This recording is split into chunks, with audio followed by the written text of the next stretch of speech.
The Green Hornet.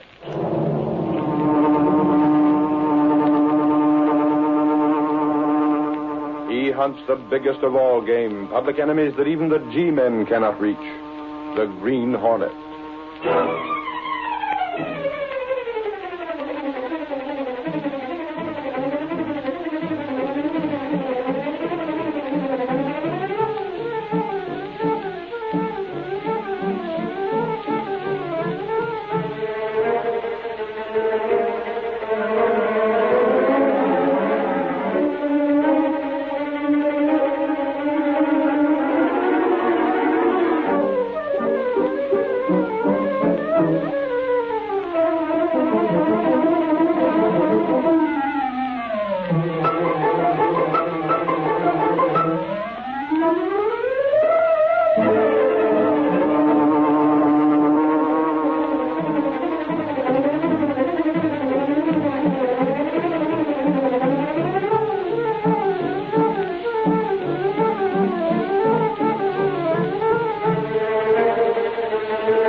Adventure, words, and music.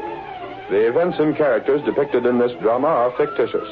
Any similarity to actual persons, living or dead, is purely coincidental.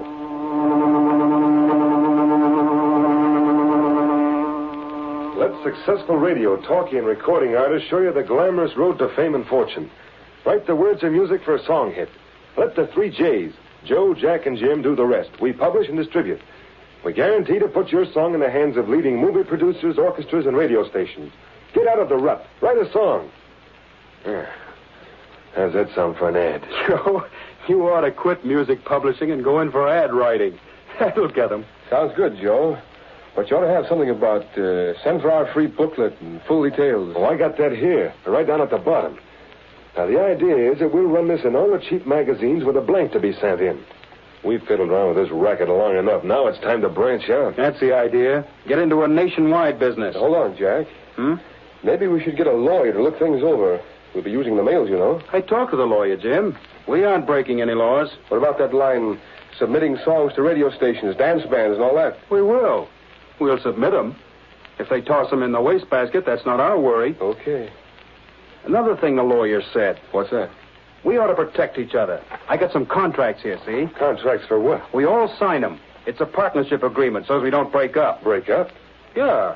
Suppose one of us lands a job with a radio sponsor or something. None of us could. You know that, Jack. We worked as a harmony trio. We're washed up as far as that stuff goes. Maybe your pipes were never good for solo stuff, but Jim can do a good tenor. Oh, not me. I'm for the publishing racket. There's big dough in it.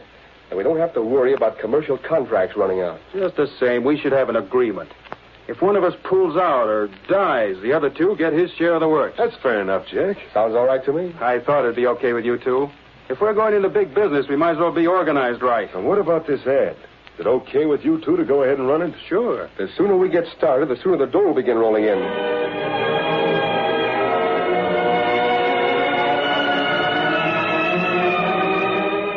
The advertising for the 3 J's was widely circulated throughout the country.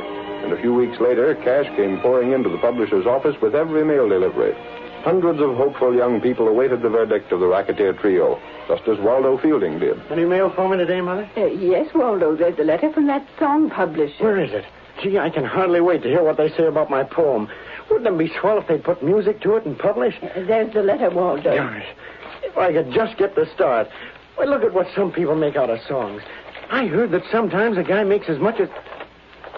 Ma, What is it, Waldo? they'll accept my poem. They will? Yeah, they like it. They'll have one of their best men write the tune, and then they'll publish it and see that it goes to all the radio stations and the movie studios and the dance bands. Oh, boy, I knew I could do it. But, Waldo, won't they expect a lot of money for doing all that? Oh, no. They say here that they'll take the chance on royalties. If I don't make anything, they won't make anything either. All I have to do is pay for the copyright and the printing cost and mailing. But how much is that? Well, I suppose it'll seem like a lot to you, Mom. It's about $50. $50? But that's not much, really. Why, I'll bet a lawyer would charge almost that much just to get the copyright for me. And it might bring me in as much as $500,000. But, Waldo, $50, we haven't got that Well, I'll much. get it. I'll sell my camera, and I can get something for my banjo. The chances are that Steve will pay a little for my shotgun. I'll get the money. Don't you worry about it, Ma. You just wait. I'll be rich one of these days. I'm going to start on another song poem right away.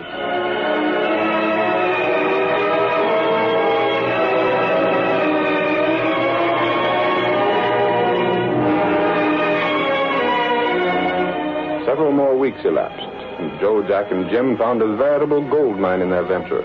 They expanded in their advertising, moved into larger offices, and then one day... Hey, Joe. Jack. Yeah, Jim? The better business people have been checking up. So what? They don't like our way of doing business. Oh, they don't, huh? Well, isn't that too bad? What are they going to do about it? They'll probably publish some warnings about us. The suckers that send lyrics and tunes to us won't listen to warnings. They're so convinced that their stuff is good, they'll believe whatever they want to believe. That's the psychology of this business. Well, just passing on what that bird from the Business Bureau told me. He claims we're running a racket. It isn't a racket at all. We take a certain fee for publishing a song, agree to secure copyright, furnish a tune or lyric, whichever is required, and have a certain number of copies printed and distributed. And we do all those things. Certainly. We fulfill our part of the contract to the letter. There isn't a law in the country that can touch us. But it won't do us any good to have newspaper ads calling attention to our way of doing business. Well, we can't stop it, can we? Well, I thought if it was agreeable to you two, I'd make a few promises and stall things off for a while. We're really just getting a foothold. An ad in the paper in one city isn't going to hurt us much. Our business is nationwide. Let them advertise. Can't hurt us. Okay, Jack, it's up to you. And Joe? I agree with Jack. Now, what about the tunes for this batch of stuff that came in today? You got it all sorted according to meter, haven't you? Yeah. Okay, then let's have it. I'll rap out a few little jingles and give them some music. Seems to me it's kind of risky using the same tune for half a dozen different songs. Nah, the stuff never amounts to anything. Nobody will ever hear it. What's the difference? I can't think of 150 new tunes every day. You keep the stuff pretty well scattered, though, don't you, Jim? Sure. For example, I'll use that tune, Moonlight Love, on the poem of a guy in New York, one in St. Louis, maybe one in Omaha, one on the West Coast. That saved me writing 4 different tunes, see? It'd be kind of tough if the fellas ever got together and found they had the same tune. Fat chance of that. Well, what would happen if one of the songs became a hit? A hit? That's a good one, Joe. How can any of this stuff ever be a hit? We'll see to it that it isn't. I wanted to speak to you. We're in conference. What do you want here? My name is Fielding. Waldo Fielding. I sent you a song a few weeks ago.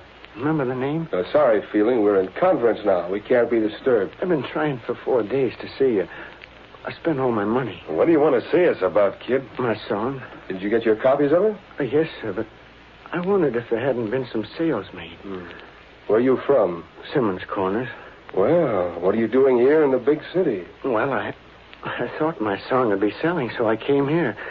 I thought I might be able to do better if I was working closer with you. You see the girl in the outer office and ask her to check up on the sales of your song.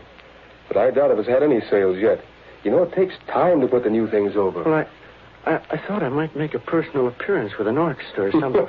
Well, we'll send for you when we want you for that, kid. I did speak to the girl. What'd she tell you? She said that there hadn't been any sales yet. Well, that's the answer then. Why don't you go back to Simmons Corners or wherever your home is and stay there till we send for you? Well, Look, there must be some sales. If you sent that song out to all the people you claim you did, I haven't eaten in 2 days. I gotta have some money. Well, what do you want us to do? Dish it out of our pockets? We're running a publishing house, not a traveler's aid. Yes, sir. We sent you 50 copies of the song. Why don't you go out in the street corner and try to peddle them or something? That's one way to drum up business. Yes, sir.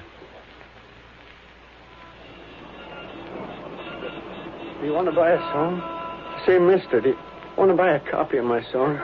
Not today. Buy a copy of my song, lady? Get out of my way, please. Look, mister, do you want to take a copy of the newest song hit home? Hey, you. What are you doing there blocking the traffic? Oh, officer, I didn't mean anything. What's this you're trying to peddle? Music? Yes, sir. I'm trying to sell a song. Maybe you'd better find out something about the laws of this town. You can't stand on street corners interfering with pedestrians, peddling music. Got a license? License? No, sir, I haven't. You'd better come down to the station house with me, I guess. No, please, I didn't know. Come on, kid. You can't get away with this sort of thing. Hey, suffering catfish, the kid's passed out. What have you got there, Doyle? Lowry, why is it that you're every place I am? I learned when I first started in as reporter for the Sentinel, Doyle, that if I keep close enough to you, I see things happen. Yeah, what's the matter with the kid? You crown him with your nightstick? No. I just started to take him in for peddling music on the street, and he passed out cold on me. The kid looks half starved. He does at that. How long is it since he's eaten? I don't know. Here, Lowry, stay with him till I call the wagon. Yeah, maybe I'll get a story here. This looks like human interest stuff.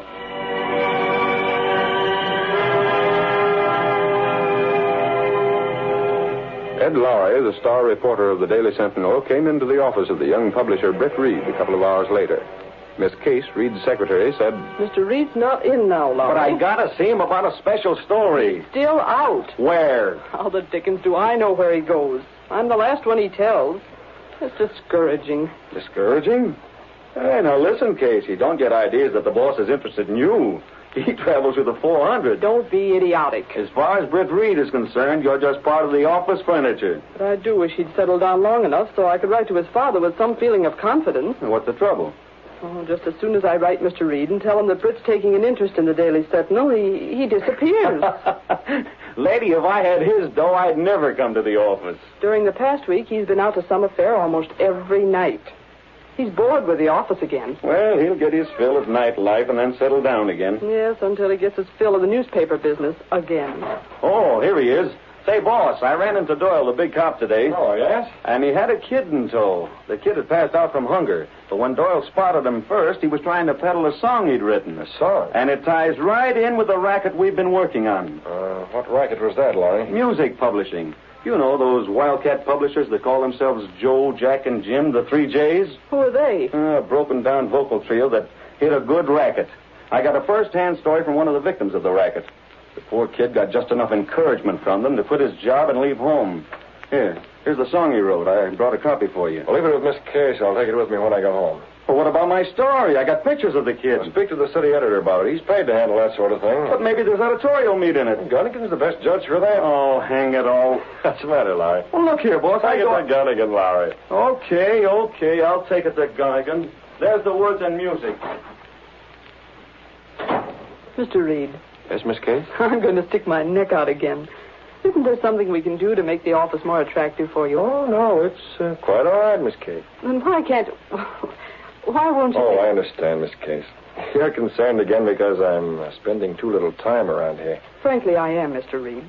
I hate to keep writing your father that you... I'm sorry. But you'll have to admit the newspaper work hasn't a great deal of adventure. It might have. Oh, yes, Miss Case, it might have. There was plenty of excitement while the Green Hornet was so active. There was, wasn't there? I wonder if the Hornet has been killed. Killed? Well, why, Miss Case? We haven't had a story about a Hornet adventure in quite a while. That's true. He may have been killed, or he may have, retired. I doubt if the Green Hornet would retire, Miss Case. Well, perhaps then the police and public have been so greatly aroused that the Hornet doesn't risk making another appearance. That's quite possible. I never saw you more interested in the newspaper than while the Green Hornet was running wild. Well, you must admit the Green Hornet furnished news. He certainly did. Mr. Reed, there's just as much excitement in everyday life if you could only realize it. For example? For example, that lad that Lowry tried to tell you about. Waldo Fielding. Now, there's human interest. Poor chap that falls for racketeers, quits his job in the little home community, comes to the big city, goes hungry, is misled and victimized by these fake music publishers. Isn't there something the law can do about publishers of that sort? If there were, the law would be doing it. But they stay inside the law, Mr. Reed. According to Lowry, they have a contract, and they fulfill the terms of the contract. So the law is helpless. I've heard about the racket, Miss Case. Aren't you going into your office? No, I think I'll leave for the day. It's after 4. But, Mr. I'll take Reed... the song along with me just to satisfy Lowry. Very See you well. sometime tomorrow. You will stop in then tomorrow. Oh, yes, I'll probably stop in. If the Green Hornet would only start up again, then perhaps Britt Reed would become interested in the publication of news.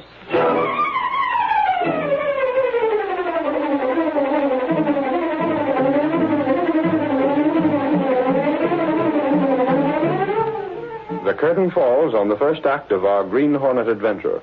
Before the next exciting scenes, please permit us to pause for just a few moments.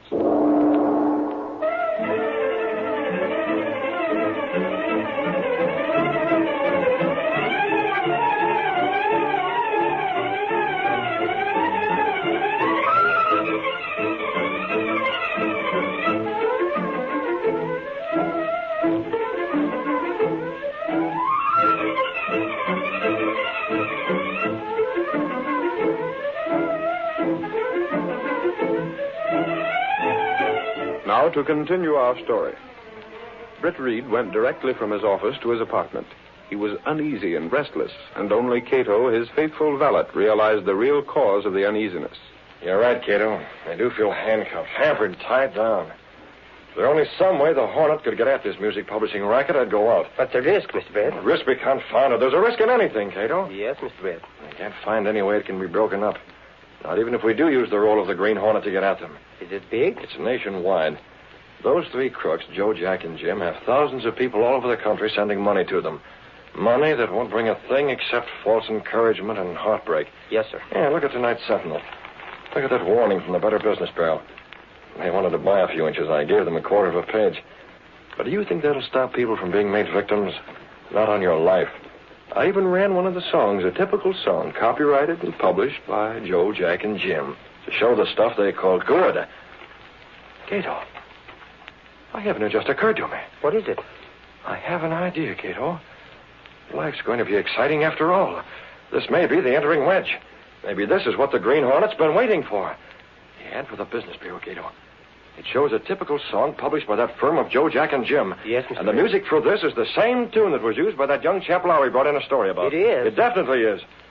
I don't know a great deal about music, but I do know that much. Did I have an engagement for tonight? May I call, Mr. Brett? Cancel it, then. We're going to make other plans. What are they? This may give me the lead I need to smash that publishing firm. Joe, Jack, and Jim. Well, we'll see if they're staying within the law. Well, what can you do? Go to the office. I want to look around there for a while. Until my suspicions are correct, we'll hold a meeting of the firm. The firm? Joe, Jack, and Jim. Come on. We're taking out the Black Beauty.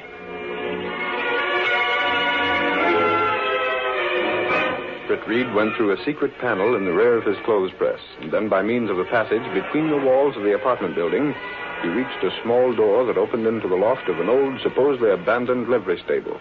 It was here, unknown to everyone, that the sleek black car of the Green Hornet was housed. Is the car ready, Cato? Yes, sir. All right, get in. Mask? Here, in compartment. Gas weapon? Here. Good enough. I want to telephone Joe, Jack, and Jim, but I can do that from their own office later on this evening. Yes, sir. Now, let's get going.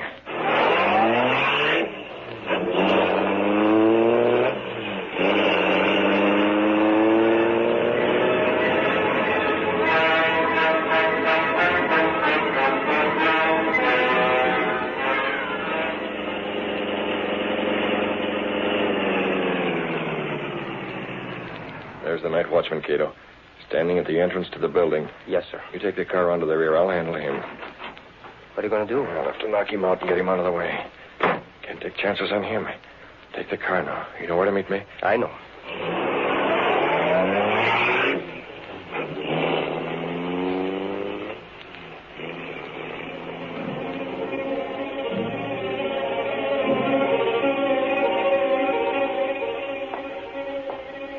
Hat brim pulled low over his eyes, almost hiding the mask, the Green Hornet approached the entrance of the office building where a man stood smoking a pipe.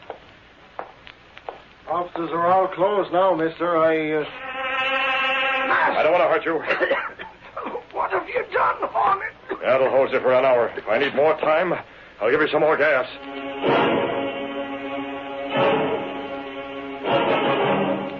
Dragging the unconscious form of the watchman inside the building, the Green Hornet left him in a corner, then ran the elevator to the 10th floor. Half an hour later, the three Jays had a phone call at their apartment. I suppose that's just another one of these would-be writers calling for information on his song hit. Answer, Jack.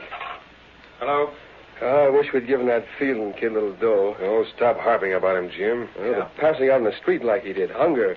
That won't do us any good. Well, it won't hurt us any. Yeah? For the love of Pete, forget him. He just won. Yeah. He should have come to the city in the first place. Maybe you're right, Joe. That'll be swell. Who's he got on the phone? I don't know. Looks as if it's something pretty good.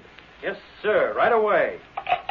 Hey, fellas, we're set to really go places. Who was that? A publisher. Publisher? Magazine publisher. One of those cheap picture mags. He's in town for the evening and wants to talk to us about running a picture story of our business. Yeah? Hey, that would be swell publicity. Wouldn't it, though? That'll offset what the Sentinel ad has done. Won't offset it. It's a national magazine. When do you see him? Right away. He asked if I couldn't meet him in our office tonight. Tonight? Yeah, and let him see what sort of picture story could be run. Good, we'll go with you. Yeah, come on, let's start. This is the break of a lifetime.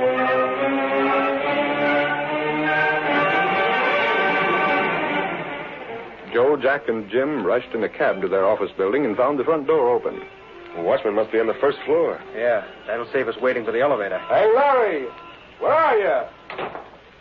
He isn't on the first floor. The elevator just coming down now. Shouldn't leave the front door open like that. Don't worry about it. Well, Larry, Get covered. What in place? Mask! The Green Hornet. One of you can run this elevator. Get in there or I'll forward you up where the night watchman is. You killed him. Murder. Get aboard. Don't shoot, don't shoot. Well, what are you after? Up to your office. Get going now.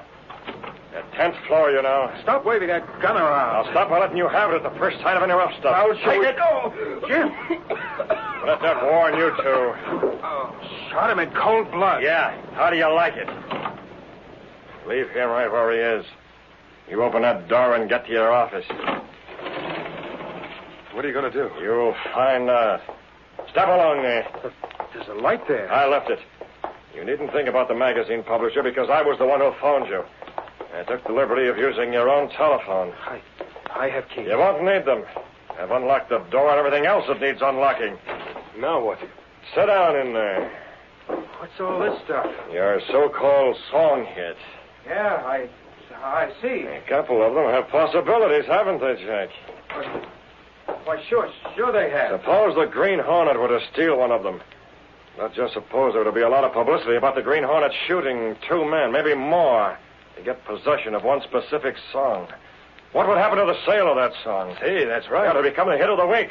Every band would use it, every radio station would be featuring it on a song and bring thousands and thousands of dollars in royalties. Maybe we can make a deal. Before I finish talking to you, crooks, you won't want that sort of thing to happen. What? Why not? Look here, Hornet. You two are going to be broke. You're going to be smashed to a finish. Broke? Smashed. I've already addressed a few envelopes, and I'll see that the rest are addressed. There they are. Take a look at them. I don't understand. You will. Take a look at those 3 sheets of music I've laid out for you. What about it? Who wrote that music? We did. What of it? And who secured copyrights? We did. See Every one of these songs can be made into a hit tune with the right promotion. I think I can see that it gets that promotion. I've already explained how. Well, a hit is We what... can't afford a hit. Suppose, for example, this number becomes a hit. What do you suppose the authors of these other songs with the same music would do? They'd sue, wouldn't they? Yeah, they'd probably There were sue. probably a dozen other poets who've been given the same melody for their song. They'd all start lawsuits. You two'd be dragged through every court in the country. Your whole racketeering business would be laid out in the open. Can you stand having a sensational song hit? I don't know. You know you can't. That's why I came here. It was a mistake. That's it. It was a mistake. Mistake. The printers made a mistake. They got the words and music. That's too thin. I could go through your files and show you plenty of the same sort of mistakes. Sit down at that desk. What do you want? Money, lots of money. There's your checkbook. I happen to notice your bank balance there.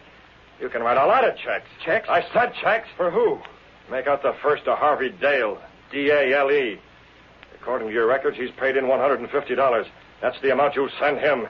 And who else? Start writing. I'll do it. Oh, no, we'll have Jack do it. He's the one whose signature makes those checks worth something. Go on now. Start writing. Now, you see here. Right. How far are you going? As far as your bank balance will allow. There's 200 to go to Mrs. Hacknew, 100 to each of the people on this list, 75 to these people.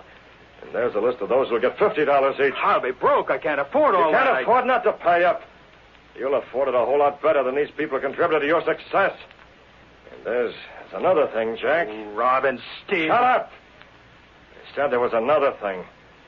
We may have to overdraw your bank account considerably. I can't. You better convert some of the bonds you hold to cover the checks you make out tonight. I You can't. might even have to trade in some life insurance.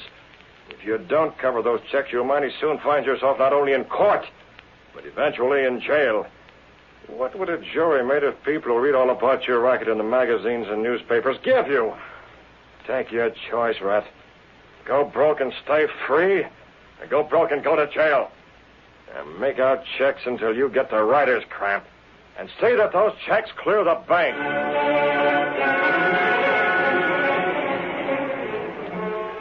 By first one threat, then another, the Green Hornet compelled the publisher to make out checks to refund money.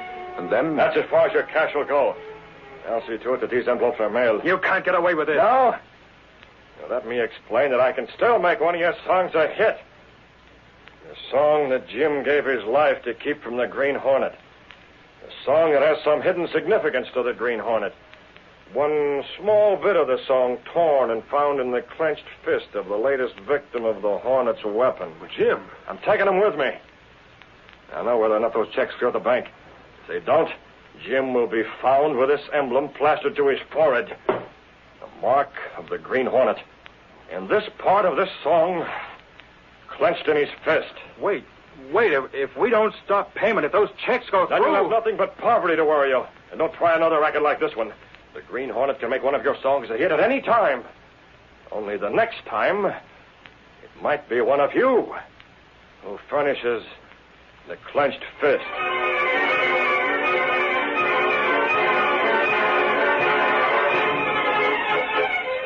Leaving the two racketeers in their office, the Hornet took the elevator to the first floor, dragged the still unconscious man to the rear door of the building, and put him into the car. That'll do, Cato. What do we do with him? We'll have to keep him under cover until these checks clear the bank. And then, Cato, we can let him go.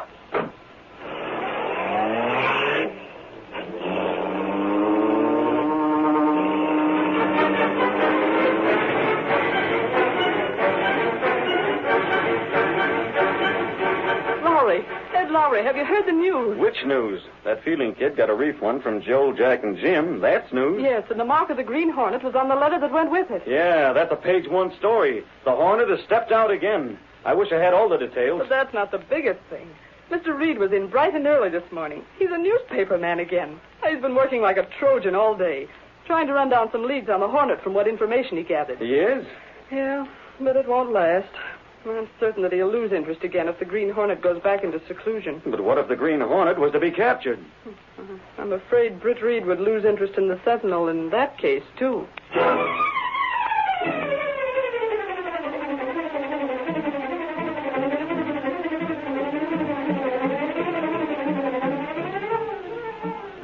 Pepper! Green Hornet mails check! Exclusive Green Hornet story! Green Hornet not large!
story you have just heard is a copyright. The Green Hornet.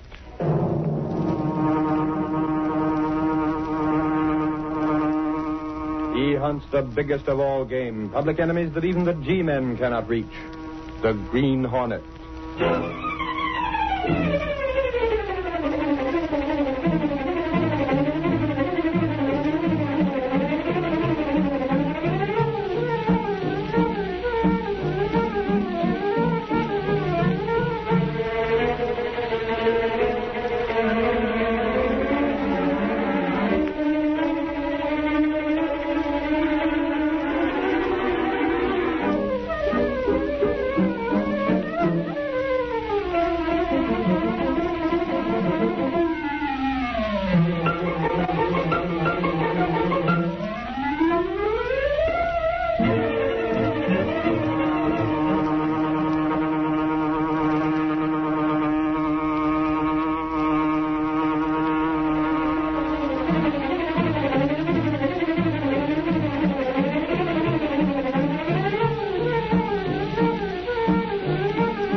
adventurer, Charity, takes it on the chin. The events and characters depicted in this drama are fictitious. Any similarity to actual persons, living or dead, is purely coincidental.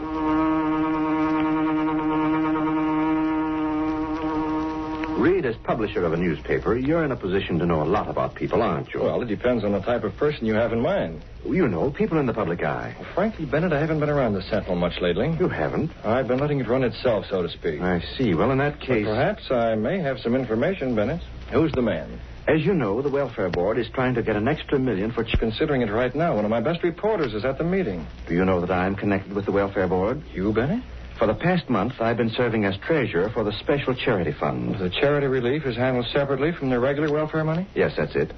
I took this position without pay simply to help out. Oh, doesn't your regular business keep you pretty tied down? It would, only my work as treasurer on the charity fund is practically routine. Well, how do you mean? I have nothing to do with the actual disbursement of the money. Oh, naturally.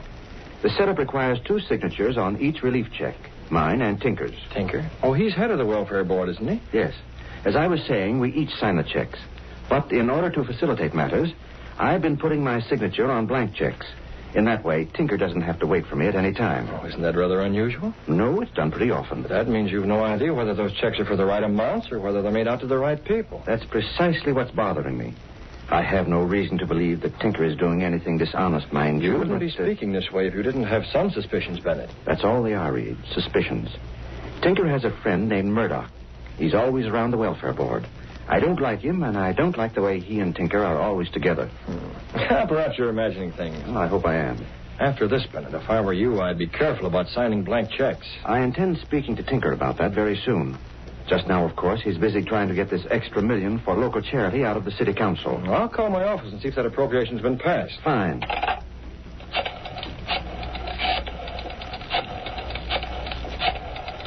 Charity's a fine thing, Bennett, but all that money can be a great temptation for the wrong people. And with an extra $1 million coming... Oh, let me have Miss Case, please. Miss Case? Mr. Reed. Has Lowry brought back any news from the city council meeting? Oh, they have, huh? It's already in the papers. Oh, thanks, Miss Case. I'll be in very soon. Well? The city council okayed the extra $1 million for charity, Bennett. Remember what I told you about those checks.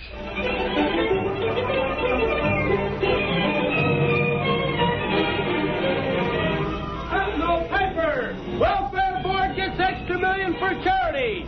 City Council passes relief appropriation. Sentinel paper.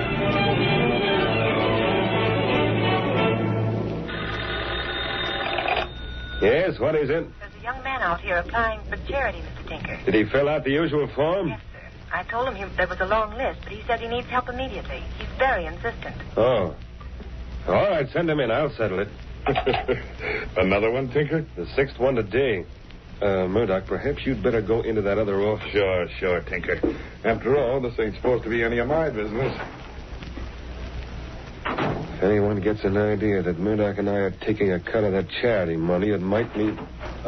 My name's Drake, Mr. Tinker. Girls... Close the door. Come in.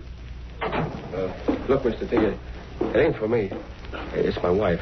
She ain't feeling so well. Drake, it takes time to care for people. Cases like yours must go through a regular routine. Can't hand out charity to everyone who comes asking for it. Your case will be investigated, same as arrest. Yes. But can I get something special for my wife? The doc says she needs medicine right away. Your name is on the list, and we'll investigate. If you deserve charity, you'll get it as soon as possible. Yeah, but... The Welfare Board is already pressed to the limit. You'll have to be patient. Yes, sir. Only I figured with that extra $1 million... That extra $1 million is practically drained away already. Well, can't you make... I'm very busy. If you're deserving, you may be tended to. That's all. Yes, sir. It's only on account of the wife. Give them the money. I can use it myself. He's gone, Murdoch. Snappy work, Tinker. You don't waste time. Can't afford to. We have to figure out how to get our hands on a share of that $1 million. You told that sap the $1 million was already earmarked for the other charity cases? Of course. Now, what's our plan? Same as before. We put 500 phony names on the charity list. You have the list? Yeah, sure, I got it right here. Abbey, Abbott, Adler, Augustini. Where'd you get these, Murdoch?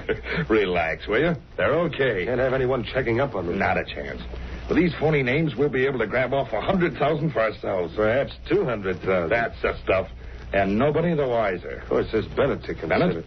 What about Bennett? He wants me to have the checks filled out before he signs them. That'd ruin us. Don't worry, Murdoch. I told Bennett we'd do as he wanted. You crazy? As soon as I got around to it. I told him it meant changing the routine, and it might take a little time. Oh, you stalled him. For a long time. That's the angle, Tinker.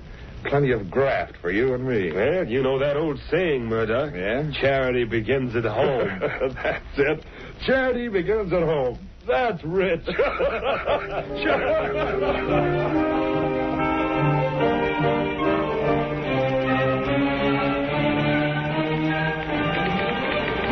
Hey, Casey, there's one thing me and Clicker want to know. If you want to borrow money, I'm busy. What are we working for? Are we newspaper men or charity investigators? If I ask me, the only people I know are newspaper men. You're not in that class. Will you stop pounding that typewriter? Don't tell me you two are sore because Mr. Reed sent you out on a door-to-door job. Sore? You ought to see my feet. They don't pave the sidewalks with mattresses in this town. After walking 20 miles, I know. Why is Mr. Reed so anxious for us to talk to people who are on charity rolls? He thinks there's something going on. Yes? Lowry and Miss Binney are here, Mr. Reed. Oh, send them right in. All right, you two. You can ask Mr. Reed all those questions instead of bothering me with them. Hello, Miss Benny. Lowry. Oh? Get any interviews? Mr. Reed, we must have talked to about 200. Yeah, we posed as investigators for the welfare board. If we'd had a list, we wouldn't have wasted so much time going from one door to the next. Tinker refused to release his list. Why? Well, Lowry's reason sounds all right. He claims revealing names would embarrass those receiving charity. Well, plenty are getting it, Mr. Reed. We found lots and no complaints. Yeah, as far as appearances are concerned, Tinker's on the level. Yet, for a city the size of ours, more money is being spent than conditions warrant. Our charity expenses are way out of line with what they ought to be. Boss, if Tinker won't release that list, you can't prove anything like that. Lowry, how'd you like to apply for charity? Charity? Me? I'm serious, Lowry. Tinker won't see reporters at all. The only way to find the facts is from the inside. Say, I get it, boss. I'll wear old clothes. That's what you're wearing now. Get everything you can. If you get a chance, talk to Bennett or tell him you're from the Sentinel. Right. There's a racket going on in charity. It's the filthiest there is. The Daily Sentinel wants to know about it all the way to rock bottom.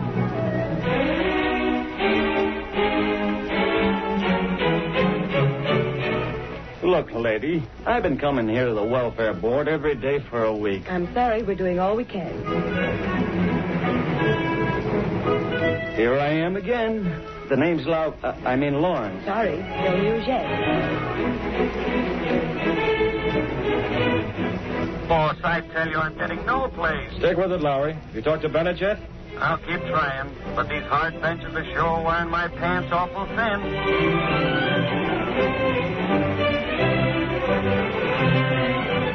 You're Mr. Bennett, aren't you? I'd like to talk to you. My name's Lowry of the Sentinel. The Sentinel? Rip Reed's paper. Why, I was going to call him. Is that so, Mr. Bennett? Come over here in the corner. We can talk with less interference. Yes. Just what is it you're after? The boss, Mr. Reed, has his doubts about the way Tinker's running things here. He sent me over to see if I could wangle anything from the inside. Did he tell you that I'm treasurer here? Yes. Have you seen the list of charity people, Mr. Bennett? Not yet, though I've asked for it. At your employer's suggestion, I've also told Tinker I must refuse to sign checks in blank any longer. Wow, you've been doing that? Unfortunately, yes. Then you don't know a thing about who gets these checks? Or how much is going out, exactly. What did Tinker say when you told him you wouldn't do it anymore? He said he'd see the checks were filled out first. But so far, they haven't been. Says he's been too busy. Can't pin him down, huh? Oh, hold on. Here he comes now. Hello, Tinker. Oh, Bennett.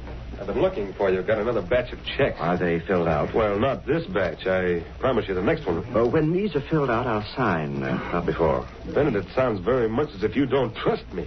You can't keep charity cases waiting because of a mere formality. Then I suggest you get these filled out at once. Well, if you insist. I do. It may take a little time. Shall we say tomorrow morning? I'll be waiting.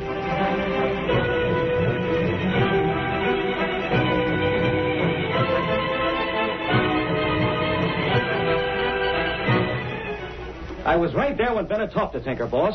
I'm going to see him this noon and get the lowdown. You're seeing Tinker this morning, eh? About the checks? Yes, and if Tinker stalls any more, we'll know there's something funny.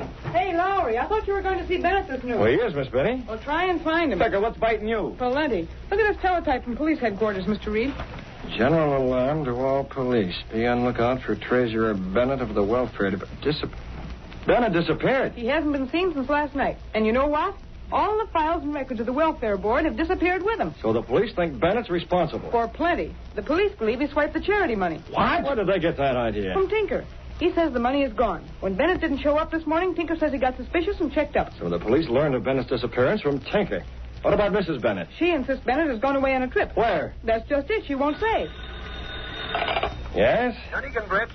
I'm doing a remake on the front page. What do you think of that guy Bennett absconding with that charity dough? Got a headline? Have it in a second. Lowry. Yeah, boss? Go over to Bennett's home. Grab a statement from his wife. Go with him, Miss Benny, for pictures. Come on, Lochinvar. Here's the headline, Britt. Shoot. Solid across page 1. Bennett absconded with charity cash. Kill it. It's too strong. What? You heard me. The Sentinel's going to convict Bennett before he's had a chance. Blasted, Reed. What further proof do you want? Why, any blind fool can see Bennett swipe the dough. We're not blind fools, Gunnigan. Those are orders. Oh, if your father was still running this newspaper, I'll do it, but I don't like it. You don't have to. Even Gunnigan believes Bennett is guilty. Well, maybe he is, but his disappearance is too pat. Especially after what Lauer heard him say to Tinker. And there's only one solution. Bennett must be found. A short time later, in his apartment, Britt Reed took Cato, his faithful valet and the only living man to know him as the Green Hornet, into his confidence. So you see, Cato, Tinker is here apparently innocent while Bennett is gone. Maybe Tinker's innocent, Miss Britt. I'm betting Tinker's the guilty one, Cato, not Bennett. If Tinker and this pal of his Murdoch have been milking the charity funds, Bennett's demand to have the checks filled out would have revealed it. How can you know for sure? It's odd that Mrs. Bennett, while she insists her husband is innocent, has merely gone away on a trip, refuses to reveal where he's gone. Perhaps she's hiding something. I don't know, Cato. I don't know. Her house will be crowded with reporters tonight. Maybe hard to get in unseen. Still, we can try. See her tonight? Mrs. Bennett and her son may be keeping quiet out of fear. Perhaps the sudden appearance of the Green Hornet may make her reveal any secret knowledge she may have. Mr. Britt. Yes? What's happened to those poor ones in the meantime? The people who've been depending on charity? That's just it, Cato. A lot of them are going to suffer added hardship if that charity fund isn't located. That's true. However much I regret it, Cato, it must be done. I must go out as the Green Hornet. A mask, Cato, a weapon. Have the car checked immediately. Mrs. Bennett is going to hear from the Green Hornet.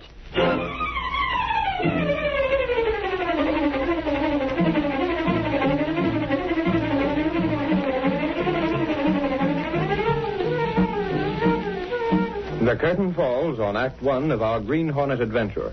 Before the next exciting scenes, please permit us to pause for just a few moments. Now to continue our story. Bennett, treasurer of the welfare board, disappeared with all the files and records.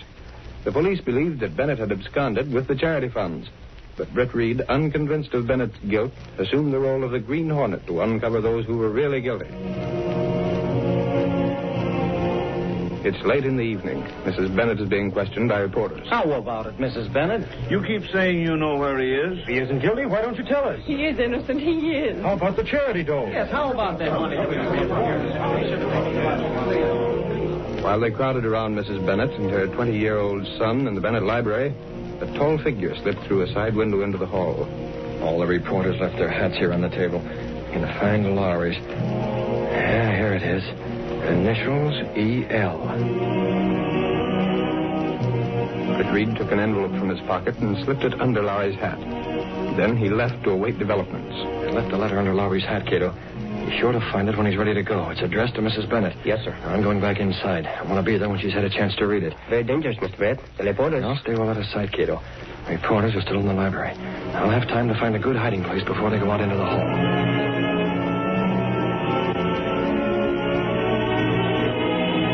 Clicker. What, Lowry? Get behind these drapes. Huh? Come on. I want to ask Mrs. Bennett a couple of questions when this mob leaves. Maybe she'll talk then. My mother has nothing more to say. You'll have to leave. Looks like you'll have a chance soon. They're all going out into the hall. Okay, Mrs. Bennett, if you won't talk, why, your headache, not ours. You know your own mind.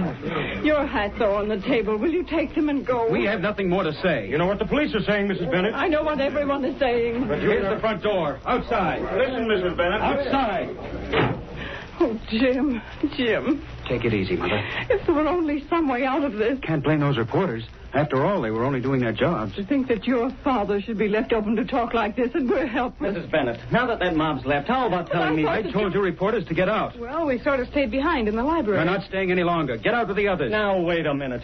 Mrs. Bennett, I had a reason for hanging around. I think your husband's innocent. I know he is. I saw him yesterday at the welfare board. You did? Sure. We had a long talk. Don't listen to him, Mother. It's a trick to get you off your guard. On the level. He's right. Look, Mrs. Bennett, hasn't the Sentinel given your husband every possible break? We're the only newspaper that hasn't gone after Mr. Bennett hammer and tongs. Yes, I did notice that. But Can't you see my mother's very tired? Oh, Mrs. Bennett, the Sentinel wants to help you, honest. But if you keep on being secretive about things... I can't tell you anything more. Okay. I'll grab my hat and scram. Hey, what's that? Why, it's a letter. Addressed to you, Mother. It must have been under my hat.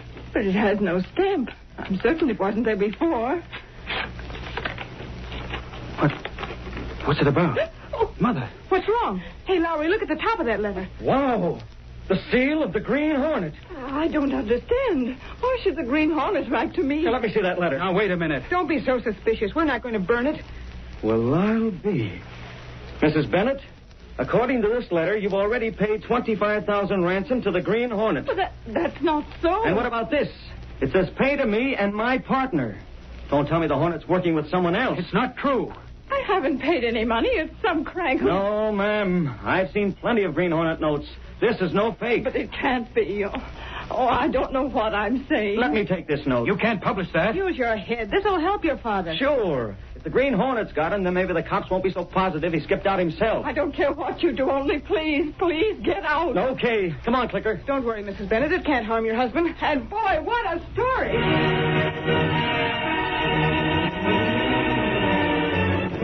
Leaving his mask and gun in the car, Britt Reed, once more the presentable publisher of the Sentinel, walked into a drugstore and entered the phone booth.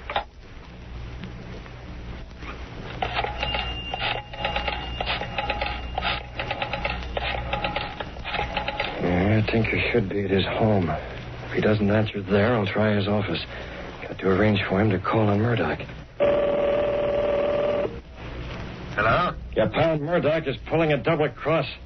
There'll be an extra out about it in a few minutes. What are you talking about? Who is this? Take a look at that extra.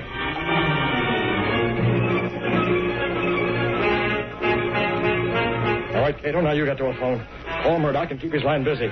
After that extra comes out, I don't want Tinker to be able to get Murdoch on the phone. Stay on the phone till you hear me in Murdoch's home and join me there. It's right around the corner. Now get going.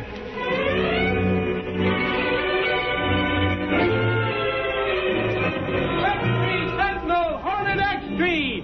Hornet sends ransom note to Bennett family.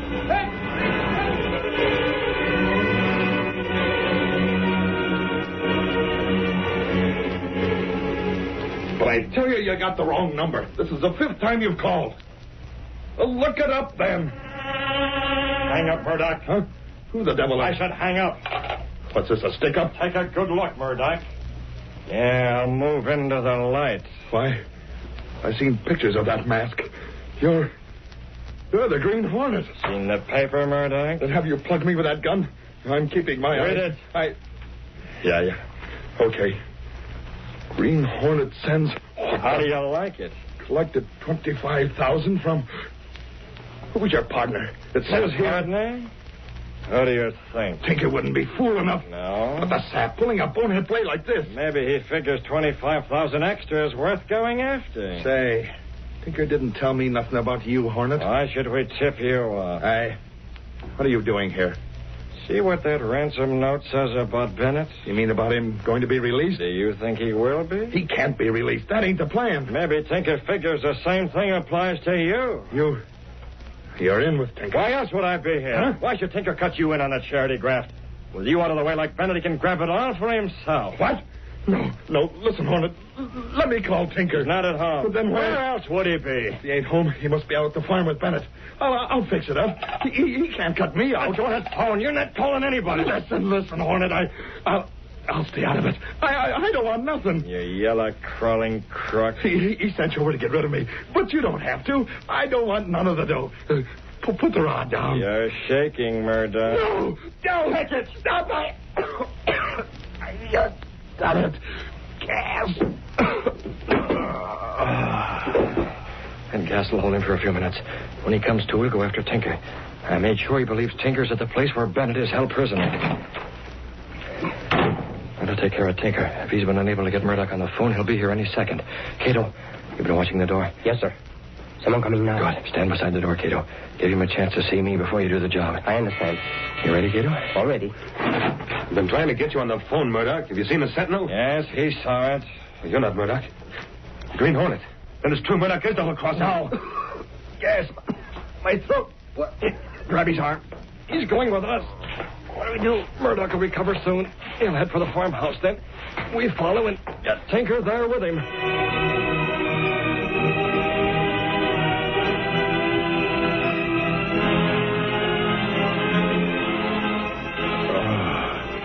In my throat. Where am I? In my home. The Green Hornet came here to finish me, but I'm still alive. So Tinker wanted to get me out of the way, too. But I'll fix him. Go out to the farm. Take care of him. He won't expect to see me. Take a gun. Try to double-cross me, huh?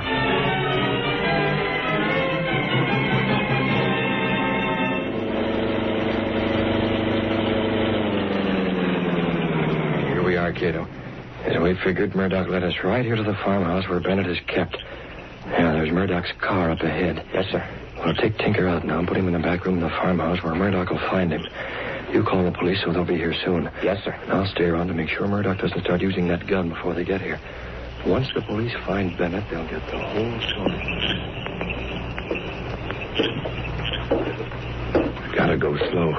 Can't let Tinker trap me. Not after I got out of his first scheme to bump me off. He won't get a second chance. Put on the lights. Who is it? Help me. No, it's just you, Bennett. Where's Tinker? I've seen nobody. How long are you going to keep me tied up here, Murdoch? You can't... Don't lie to me, Bennett. Where's Tinker? Where's the Green Hornet? I don't know what you're talking about. Talk to me that way, will you? Well, I'm staying right here until Tinker shows up. He figures he's finished me. Now he'll come for you. I'll put out the light and wait for him. While Murdoch waited, Tinker, in another room, recovered consciousness. I'm in the farmhouse. Realizing where he was, he moved stealthily through the old house until he reached the room where Bennett was tied. He opened the door. Is anyone in here? I've been expecting you, Tinker. Murdoch. Yeah. You and your pal thought you could double-cross me and grab all the dough, didn't you? What? You sent the Green Hornet around to my place to put me on a spot, huh? But it didn't work. What are you talking about? The Green Hornet was working for you. Is that the best talking you can think of? Don't try to pull a wool over my eyes, Murdoch. If I ever get to the police... Shut up, you. I know when I'm being double-crossed, Tinker. Now, see here. You listen to me. Figured by this time I'd be finished, huh? You ain't satisfied with our neat little scheme to grab off a couple $100,000 from the welfare board and pin the rap on Bennett. You were the one who wasn't satisfied. You calling the Hornet, not me. Talking won't do you no good. Put down that gun. Fray me, will you? No such thing. I didn't This gun doesn't have gas, Tinker. When I take care of you and Bennett, I'll find that Green Hornet and... Drop it, Murdoch! The police. Let's get out of here. I'll take him. Thank the Lord you got here. Don't move, Tinker. Sergeant. Why, you... Try to get past me, will you? Good work, Doyle. Mr. Bennett, are you all right? Yes, if you'll untie me. I demand that you arrest Murdoch. He's tried to shoot me. Sure, we'll arrest him. And you, too. It was Tinker's idea kidnapping Bennett. You can't pin that on me. There's plenty on both of you as soon as Bennett starts talking. Take these guys out. Get moving. Little cell waiting for you, babies. Put the cuffs on them. Officer, these two men have been milking the charity fund. They kidnapped me, so I would be blamed. We'll have you out of these ropes in a jiffy, Mr. Bennett. When you make your official statement, we'll have them cold. Hey, Clicker, how about some pictures? I got plenty, Lowry. How are we going to get them into the newspaper? I can't phone the story, but you can't phone pictures. Doyle will be a sport and lend us one of your cars. Nothing doing. Them's police cars. Oh. Hey, Lowry, get your hand out of my pocket. What are you Thanks for doing the car there? keys, Doyle. I'll give them to you tomorrow. Attaboy, Lowry. Come on, Clicker. Lowry, Clicker, come back to them keys. Come on, Doyle. See you in the papers. Lowry, the way you took those keys out of Doyle's pocket, I could kiss you. Save it for my birthday, Clicker. Come on. Let's get the story in with pictures.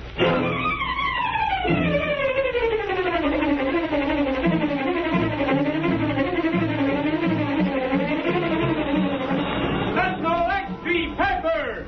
Charity graft smash. Bennett Street Piper, Tinker and Murdoch indicted. Green Hornet still at large. Sentinel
The story you have just heard is a copyrighted feature of the Green Hornet Incorporated.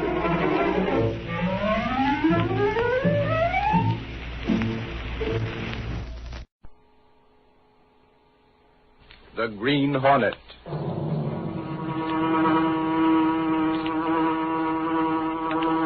He hunts the biggest of all game, public enemies that even the G-men cannot reach. The Green Hornet.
The adventure, Trouble Hits the Trolleys. The events and characters depicted in this drama are fictitious. Any similarity to actual persons, living or dead, is purely coincidental.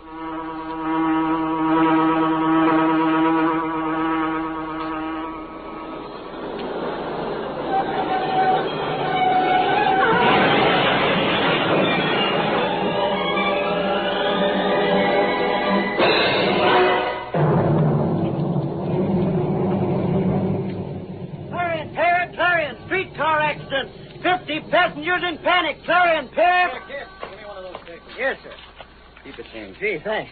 Some story in the Clarion, ain't it, mister? About the streetcar. Yeah, I know all about it. Listen, kid, why don't you plug the Daily Sentinel instead of the Clarion? Huh? You're selling both of them, aren't you? Sure, but that don't The Sentinel's got a better story than the Clarion ever had. No, it ain't, mister. Don't tell me, Sonny. I phoned it in myself. It's all over the front page. Yeah, but it ain't as good as the Clarion story. Now, listen. Well, take a look if you don't believe me. There's a Sentinel right here. Well, I'll be... Hey, taxi! Taxi! Clarion, Pip. Streetcar accident. Look at that. Selling 3 Clarions to every one of ours. The Daily Sentinel office. Step on it. A fine yarn this is. Why didn't we give it an 8-column head like the Clarion? And I don't even rate a byline. Sometimes I figure maybe I'm working for the wrong outfit. Oh, this a headline. Accident delays streetcar service. Say, what's the matter with this taxi? I can make better time walking.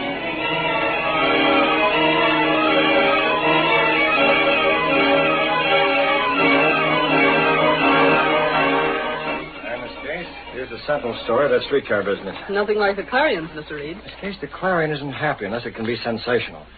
As long as I'm publisher of this paper, I'm not going to color any story to gain circulation. A lot of readers may want lurid yellow journalism, but they won't get it from the Sentinel. I bet Lowry will be burned up, Mr. Reed. Lowry? Why? I imagine he expected a byline on this.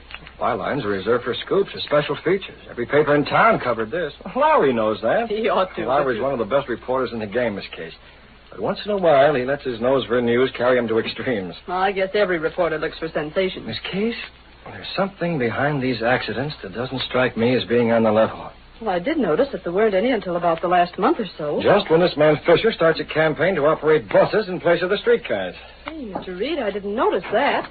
What's going on around here, Casey? The Clarion's beating us 3-for-1 up. Oh, hello, Mr. Reed. On the streetcar story, is that it, Larry? Well, yeah, that's it, boss. Of course, I know there weren't any passengers injured, and there was no real damage to speak of. The Sentinel said that, Larry. Well, I guess the Clarion stretched the truth a little. A little? They called it a panic. Any sign of panic that you saw, Larry? No, one dame fainted when the door jammed, that's all. The Clarion would call a bargain sale at a dress counter a panic. But look, boss, I don't usually go out on a limb this way about a small-time accident. Only with that battle about the bus franchise coming up before the city council, this stuff is news. Not the way you think, Lowry. Huh? You recognize the name Fisher? The guy who's angling for the bus franchise? What's your opinion of him? Offhand, I don't like him. Well, that's the feeling of most people. Nothing's ever been proved against him, has it, Mr. Reed? No, Miss Case. He's very clever. He may get his buses. Yes, Lowry. A month ago, the city council would have laughed at his demand. They're not laughing now. Yeah, but don't you get it? Doesn't it strike you as odd that the streetcar line should start running into trouble right when Fisher starts his campaign? One more accident and he'll get that franchise. Say, I must have been wearing blinders not to see it before. It's as plain as the nose on my face. Plainer, if possible. Lowry, I want to find out what's going on. You and me both, boss. If Fisher's responsible for the trouble the trolleys have been having, the Sentinel wants to know it. Okay, I'll start digging up dope on Fisher. Where he goes, who he sees, what he does, everything. Make it good and you get that byline. Right. And get me the district attorney, Miss Casey. He might have some stuff that'll prove useful. So Fisher's the baby to go after. Get the district attorney and put the call through to Mr. Reed's wire. You still around, Raleigh? Casey, there's one thing that burns me up. Do tell, because you didn't get a byline. No, it's the Clarion. Selling 3 papers to wire 1. It isn't right. The Sentinel could use a scoop, Lowry. You're telling me. The next time trouble hits the trolleys, all I wish for is that Fisher's in the middle of it. The middle of the wreck? No, pal, the middle of the story. I hope you're right, but I... Yeah, I know. Fisher's too smart. But you heard the boss. I'm going after him anyway. Absolutely no trouble, Grady. There's not a soul suspects those accidents weren't genuine. And what more do you want? Plenty. The city council already has my report. Those reports aren't strong enough. Listen, Fisher, there's a limit. When the limit is reached, I'm the one who'll call a halt, Grady, not you. Now, hold on. The city council will never act on reports like yours. If you want stronger reports, you've got to have tougher accidents. You're the city inspector, aren't you? Sure. Then fake those reports. There's a limit to what I can fake, Fisher. When a door jams, I can't make it look like a smack-up. If the brakes stick, I can't say there ain't no brakes at all. Why not? Too many people can check up on me, that's why. That bus franchise is going through, Grady. I don't care how. That's your business. And yours. If you want any dough from me, you'll see that. Yeah? I get this, Fisher. I'm in with you, sure. I can use a cut of the gravy you're heading for, same as anyone else. I'm making my reports as strong as possible without no one getting wise, see? You better. Now, you get that man of yours in the car barns to do a job on one of those streetcars so it'll really crack up. And what? I'll turn in a report that will spell ruin for the streetcar company just like that. You'll be in, Fisher. The ones we have aren't strong enough, huh? You'd be taking a chance. Fix another accident and you can't miss. In that case, I might as well make sure. Now you're talking. I'll get in touch with my man at once. This time there'll be plenty for you and a district attorney, too. You can't go in there. I am in, sister. By what right are you... I bust in like this, Mr. Fisher, but I had a deadline to meet. Oh, you're a reporter. And that's different. Have a chair. Yeah, thanks. Yeah, nice place you got here, Mr. Fisher. Wish the Daily Sentinel would do as well by us. The Daily Sentinel? I think maybe I'll be on my way. Hey, if I'm interrupting something... No, not at all. Goodbye, Fisher. That guy sure was in a hurry. He had an engagement. Isn't he Grady, the city inspector? Who? Grady. Works for the city. No, just a friend of mine. Now, what can I do for you, Mr. What did you say your name was? I didn't say. but it's Lowry. Oh, yes, Lowry with the Daily Sentinel. Say, what happened to you boys on that streetcar story? We had it. The Clarion played it up big. It wasn't important enough. Not important. Think how many people ride on those streetcars. A lot. The lives of hundreds, thousands of people may be in constant danger, and you call it unimportant. Get off the soapbox, Fisher. Everyone knows your angle. Of course they do. I want my bus franchise to go through because the streetcar line is mismanaged, antedated, and a menace to the citizens of this city. Buses are better, huh? Much better. There's no comparison. Now, why don't the Sentinel get smart and help in my campaign? Like the Clarion, huh? Exactly. How about it, Lowry? How about what? You're in a position to do me some good, Lowry. You mean a nice little follow-up story on the streetcar accident? Placing the blame on the management of the company? That's the idea. Or maybe an editorial? Sure. Who knows? I might be able to do a favor for you in return. Sounds pretty nice. Sure it is. I knew as soon as you came in the door you were a smart guy. What do you say? Why, you chiseling lying crook. You no good scheming grafter. Huh? Now, see here. You see here. Try to bribe me, will you? Bribe a reporter. If you weren't smaller than me, I'd plaster you flatter than that rug. Get out of my office. It's a pleasure. And get this, Fisher. The Sentinel is going after you with both barrels. If this bus franchise of yours is as phony as you are, then all I hope is I'm the guy who writes it up. Boy, oh boy, will I scorch you. That two-pint reporter talking to me that way. After I get through with that streetcar company, there won't be enough left to... Moran, you know who this is? I want you and Atwell to get busy. Now, that's right. Make it a real crack-up this time. The worst the streetcars ever had.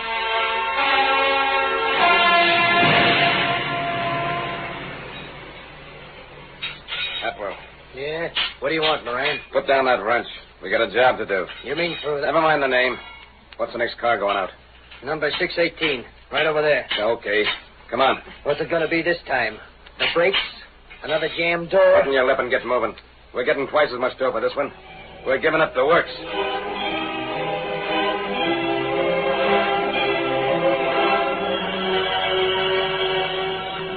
Can you tell me where I get the streetcar for Parsons Avenue, officer? Right here, lady, at the bottom of this hill. Thank you. Well, that's her now, just starting down the hill. It's coming awfully fast.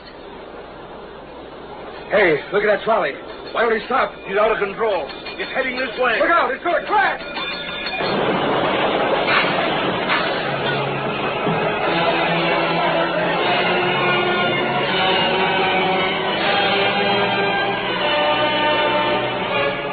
My report of the streetcar accident shows that the cause of the crash was faulty safety equipment. There is definite evidence of criminal negligence on the part of the streetcar company. Signed, Grady, City Inspector.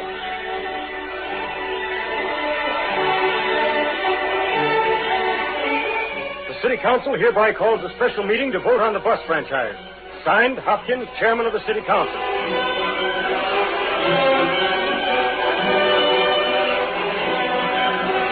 District Attorney for this city, I am indicting the officials of the streetcar company for criminal negligence resulting in injury to passengers.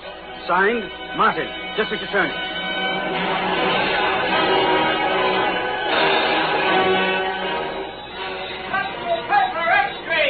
District Attorney proves streetcar crash. City Council to vote on bus franchise. Sentinel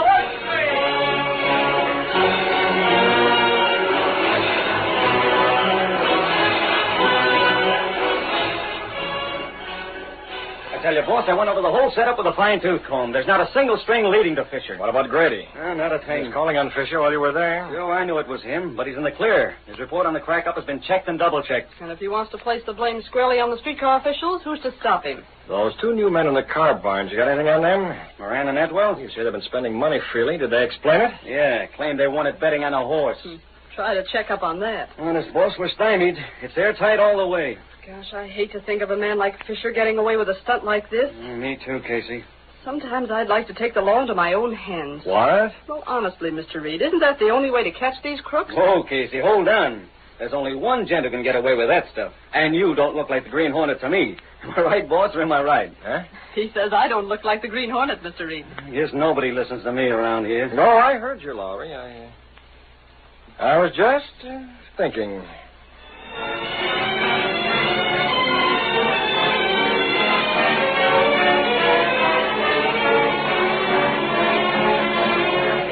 That evening, while Brett Reed was in his apartment, He spoke to Cato, his valet, and the only living man to know that Britt Reed is really the dreaded Green Hornet. And that's the whole story, Cato. Fisher has his tracks covered from every angle. What about Otwell Milan, Mr. Britt? No good, Cato. Even if those two could be charged with the crime of damaging the streetcar, even if they were picked up, it wouldn't have to catch Fisher. Why not? There's no actual evidence to connect him with Fisher. He could deny he ever heard of them. You look for something? Writing paper. Yeah, here it is. Here's the ink. No, I don't want this ink. There'll be some of the other in this drawer. Yeah, here we are. I want the mask and gun, Cato. The car. Is the Black Beauty ready? Yes, sir. Yeah. Quite a job disguising my handwriting. Now, the seal on the bottom. Placing the letter in his pocket, Britt Reed went through a secret panel in his clothes press. With Cato, he walked through a narrow passage within the walls of the apartment house, then downstairs to the supposedly abandoned warehouse that housed the sleek black car of the Green Hornet. Ready? All right, get in.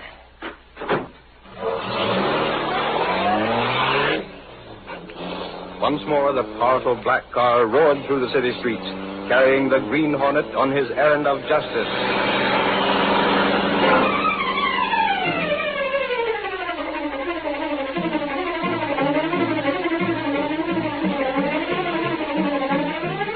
The curtain falls on the first act of our Green Hornet adventure.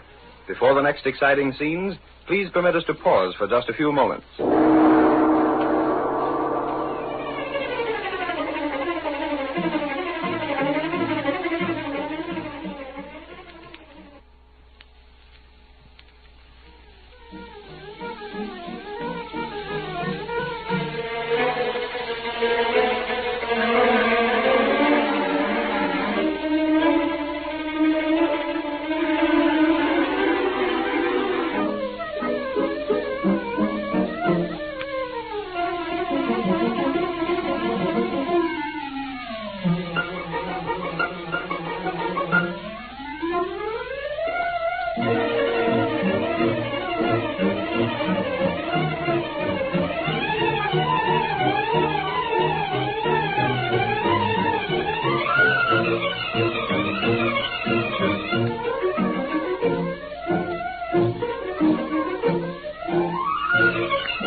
Now, to continue our story.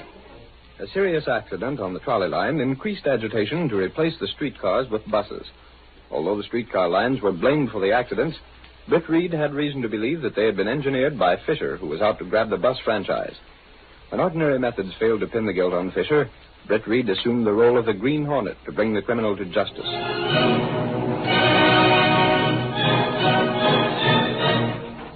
Father, it's late. You should be asleep. I can't sleep, Sally. Tomorrow the council decides on the bus franchise. They'll vote against me. Dad, they can't throw away all you've worked for. The streetcar lines are the finest in the country. Not anymore, Sally. Not when people are hurt through my neglect. Oh, it's not your doing, Dad. It's my responsibility. Oh, Dad. Fisher will get his franchise. Put me out of business. Here's something to make you sleep. Leave it on the night's table, Sally. There. The lights are out, too. Good night, Dad. Good night. No good thinking about it. Might as well do as Sally says. I'll open the window first. Fresh air. Don't move, Hanson. Who are you? What are you doing out there? Never mind that. Take this letter. I... Take it. That's better. Now, listen, Hanson. I'm not listening to... The mask. You're the Green Hornet. Now, you'll do as I say, or I'll let you have some of this gas. What do you want? That letter tells you what to do, Hanson. You can take it or leave it. Suppose I refuse. Read it first and then decide. If you want to go on running your trolleys, you'll do as I say.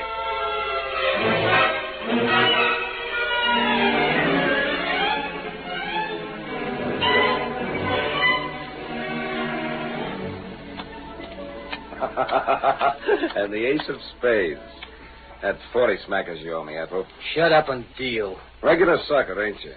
Next thing you know, you won't have none of that dough Fisher gave you. Put the cards down, Moran. Huh? Who's butting in? Well, The guy's masked. Keep your hands on the table. Hey, I know who you are. That mask you're wearing. You're the Green Hornet. The Hornet.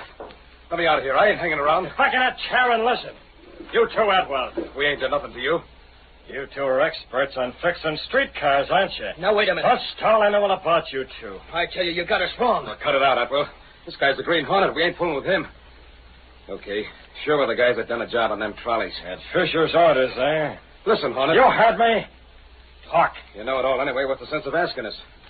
Sure it was Fisher. Hey, who you calling? I'm calling your boss. For what? He's going to meet us at the car barns. What? We ain't going to the car barns. Well, I want conversation from you two. I'll ask for it. Yeah, but and we don't move, understand? This gun has gas enough to take care of both of you. Hello, Fisher. This is the Green Hornet talking. That's what I said, the Green Hornet. Moran, come here. Me? Fisher's on the other end of this phone. He doesn't believe it's the Green Hornet is calling. Convince him. Hello, boss? Yeah, this is Moran. It's him, all right. That's enough. And get this, Fisher. I'm going over to the car barns with these two stooges of yours. Yes, tonight. I expect to meet you there inside half an hour. Never mind why. If you expect that bus franchise of yours to go through, you'll be there. Now, your whole scheme will be blown higher than a kite. You can't do this, Hornet. You can't make us go over there. You heard what I said. Get moving. Not on your life. In that case, I'll call the police. They'll be glad to know who's responsible for that trolley trouble. Oh, hold on. That's better. Now, you're being smart. Yeah. Yeah, who'll go with you, Hornet? Remember, one false move You and won't need the rod, Hornet. We're going. All right. Come on, you rats, march.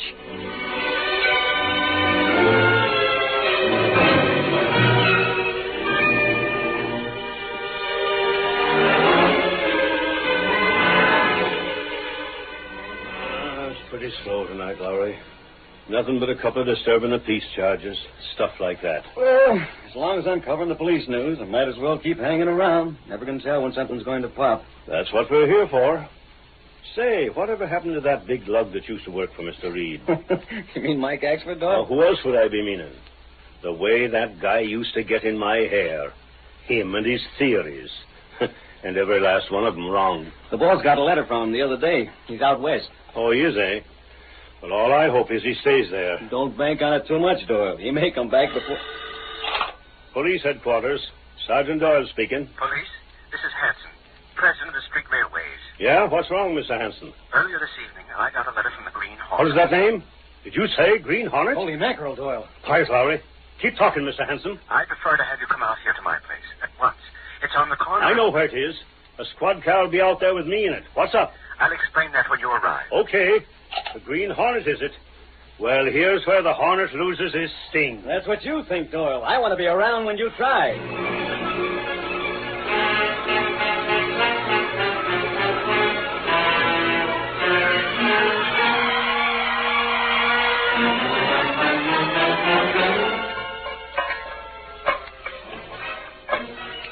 Say, listen, Hornet, what's the idea of Atwell and me doing a job on this trolley? Yeah.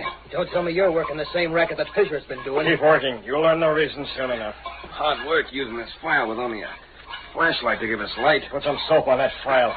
I don't want any unexpected visitors. What's the difference? The regular car barn's on the next block. Repair shop's empty after midnight. Sure, nobody's going to butt in. Nobody could even hear us. Hey, you turned off the flashlight. We can't see nothing. Quiet. Must be Fisher, Hornet. Keep quiet. Don't either of you try to move. I can see your figures plainly against the window. Right, Atwell. Where are you? That light. It's blinding me. Over beside the others, Fisher. What? The Hornet, Fisher. He's got us. I knew that phone call would bring you down here in a hurry. So it is true. That phone call did come from the Green Hornet. I told you I that. wasn't sure, but I couldn't chance it. He made us What come do you down here. want? Drop that range shot, well.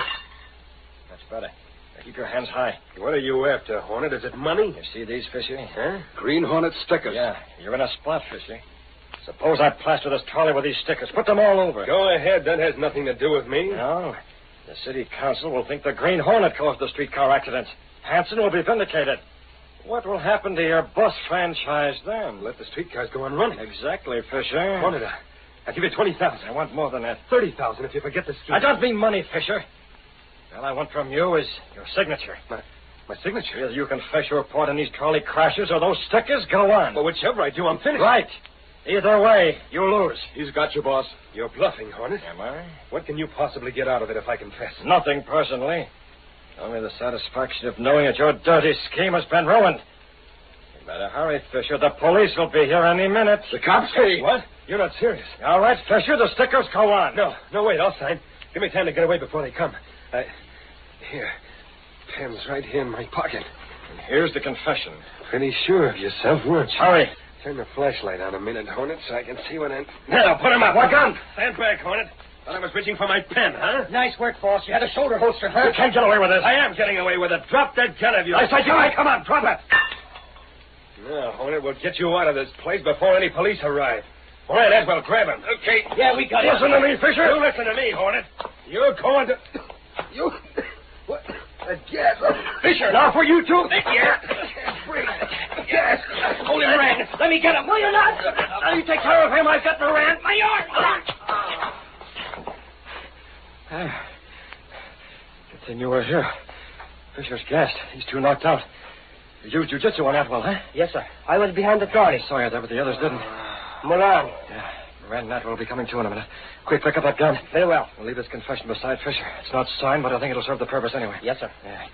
Now we'll get back in the shadows beside that window and see what happens. The brief back here with me. There's no light on the spot. Oh, my.